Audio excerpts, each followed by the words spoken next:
तो व्यापार जगत में क्या रही आज की टॉप लाइंस जानने के लिए चलते हैं हमारे सहयोगी अजय के पास। बहुत शुक्रिया आर्येंद्र। अर्थ जगत यानी खबरें, फायदे की खबरें, विकास की। आइए शुरुआत करते हैं अब तक की टॉप लाइन से। बैंक एटीएम हैकिंग मामले में अब 5 बड़े बैंकों पर हुआ असर। एसबीआई के बाद ICICI bank, axis bank, HDFC bank और एस बैंक भी आई चपेट में। 32 लाख लोगों के कार्ड हुए ब्लॉक।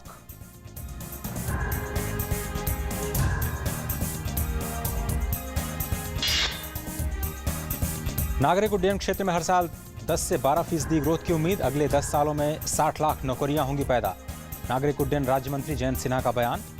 विश्व स्तर की ट्रेनिंग की क्वालिटी पर अब सरकार का फोकस। उड्डयन मंत्रालय और स्किल डेवलपमेंट मिनिस्ट्री के बीच हुआ समझौता।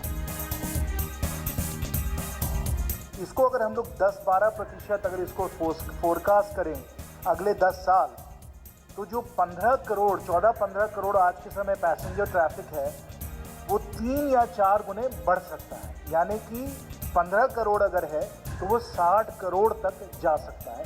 ये हमारे सामने एविएशन सेक्टर में ग्रोथ हो सकता है, ये वृद्धि हो सकती है, ये हमारा पोटेंशियल है।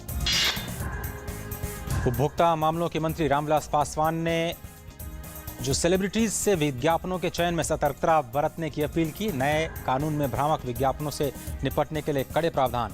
ऑनलाइन कंपनियां भी आएंगी नए कानून के दायरे में। एमआरपी से ज्यादा कीमत वसूलने पर होगी कार्रवाई। और सितंबर में विदेशी पर्यटकों की संख्या में 13% की हुई बढ़ोतरी। बांग्लादेश, अमेरिका और यूके से आए सबसे ज्यादा विदेशी पर्यटक।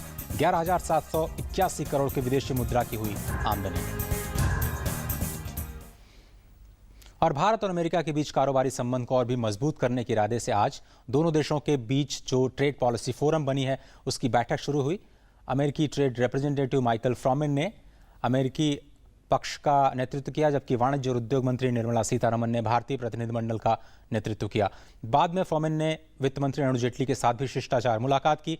बैठक में वीजा और कस्टम में सहयोग, आईपीआर और कृषि और सेवा क्षेत्र में कारोबार बढ़ाने के उपायों पर चर्चा की गई।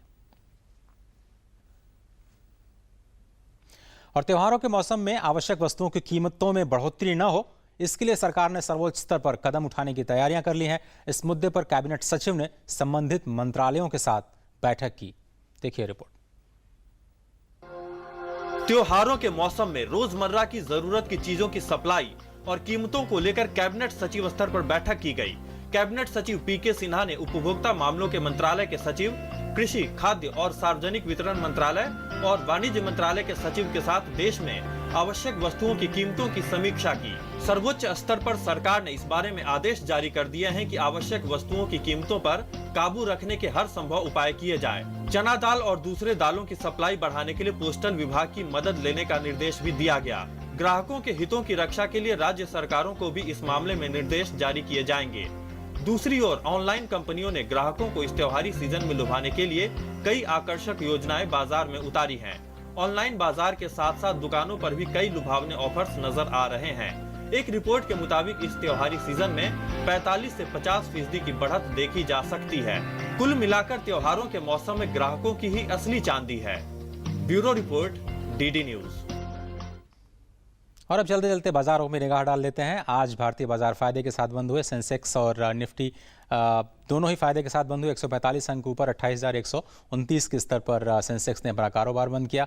और निफ्टी 50 की बात करें तो भी 40 अंक ऊपर 8,699 के स्तर पर कारोबार करता हुआ नजर आया।